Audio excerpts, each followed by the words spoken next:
Hi, everyone. The topic I chose to kind of dive into this week is around boundaries.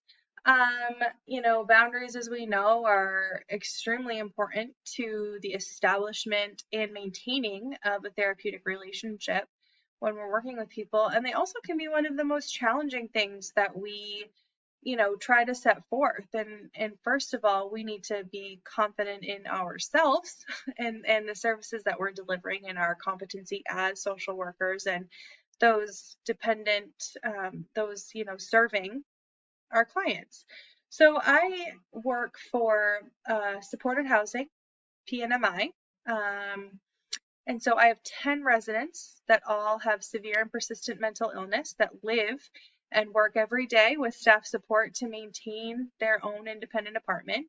It is meant to be a transitional step in their journey. A lot of times we are just a stepping stone in our clients' journeys. And one of the things that I always think about when I'm developing a rapport with someone is, I want to find a common ground. I want to find something that they can connect with with me.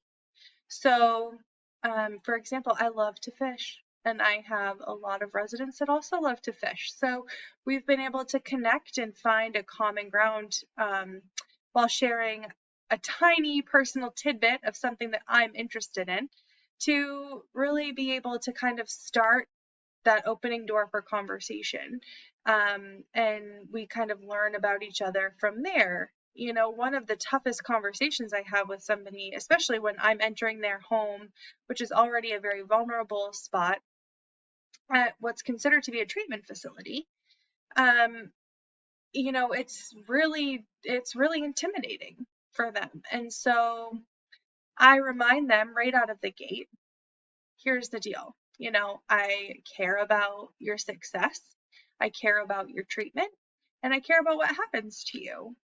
Beyond that, you can confide in me, you can vent to me, but what you know about me will be minimal. You will know that I'm qualified to be in this position that I'm in. You will know that I'm approachable and kind, and that my name is Adrienne. And likely my last name too, because that's on our work badges. But beyond that, the fact of where I come from, where I live, what my family demographics are, is really not something that I tend to share. And I know that people really wax and wane and ebb and flow kind of on what they feel is appropriate to maintain healthy boundaries, but that's really where I look at what does my personal information benefit them for? Is it appropriate? Is it helpful in the therapeutic relationship? Is knowing my son's first name and age going to benefit them in any way? And no. I have a client who lost all three of her children in a very tragic way. And, she often asks me, do I have children? And I redirect the conversation back to, how her relationships with her kids were and try to shed a nice light and bring her back to her memories with them to try to support that therapeutic relationship. I do have a tattoo with my son's name on it on my arm, which in hindsight, maybe not the best choice, but alas, here we are. So, one of my biggest questions for everybody else is, what are some of your hard limits when it comes to boundaries? Like, what are things that maybe are hot button topics, right? Like hugging or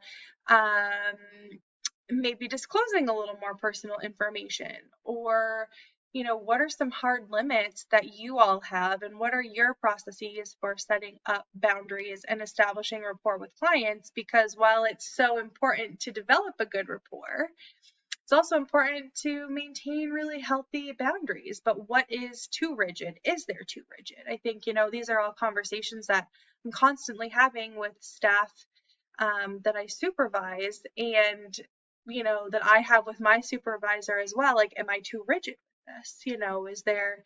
Could they know a little more about me?